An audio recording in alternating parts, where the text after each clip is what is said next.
Yeah, so it's interesting to think about how EI started. I was working with my friend Carolyn for, I don't know, I'm going to say 5 years or so at a university, teaching coaching. And, we had a lot of time to be able to talk together and do things around how coaching was working in the world and being really at the, beginning crest of all that. So it was just a, very interesting time for us. And one day I said to her, I am going to stop all the other things I was doing and I need to go ahead and just start taking coaching into organizations. I said, this is just, to me, waiting to happen and we just need to get on it.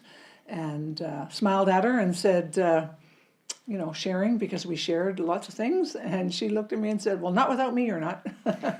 And I thought, what an awesome idea. Because I thought that would be great, but I didn't think necessarily, that she was necessarily thinking that way. And so that was a really cool experience. And so we had a little bit more of a conversation around that. And she said, what about Dave? He was talking about leaving where he was at, which was a dean in a different college. And we said, well, let's see what he'll say. So we had a little chat, and I mean, honestly, I think that was like in the summer, and by November, all the papers were signed and we were off. So here we are. My recollection of how we started certainly aligns with Marge's story.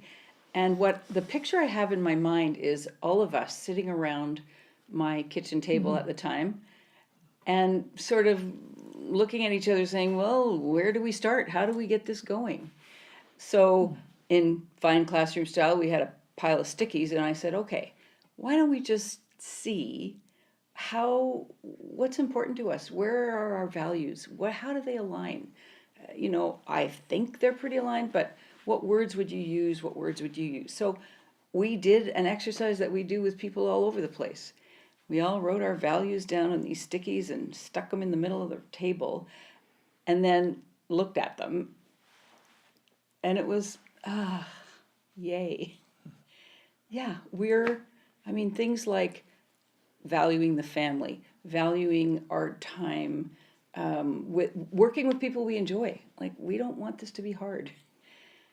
Working in a way that has a huge effect in the world. None of us are slouches, and we really wanted this whole work to have a lot of impact in the world. Hence, somewhere along the line, the name showed up, and it came from that simple exercise. Yet, that's what we go back to time and time again over the time that we've been together, and it's coming up for 10 years. When the chips are down, when something's a little off, when things are tough, we go right back to there and that kitchen table to say, what did we commit to there? And is that still true? And if it is, which it always is, then we can see our way forward. I love the work that Marge and Caroline have been doing at Royal Roads University. So I was intrigued by that. And I think the part I'd add to this story is that there's sort of two pieces that really help differentiate us or sort of drive the company. One is that these two were spending a lot of time together at Royal Roads, so they spent a lot of time getting on the same, so that they were singing off the same song sheet.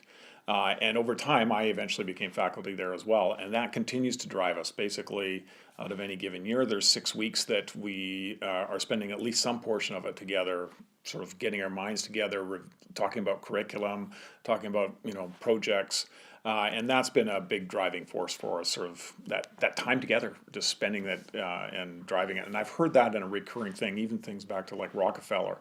His entire leadership team lived in the same neighborhood and walked to lunch and back from lunch together, had barbecues together.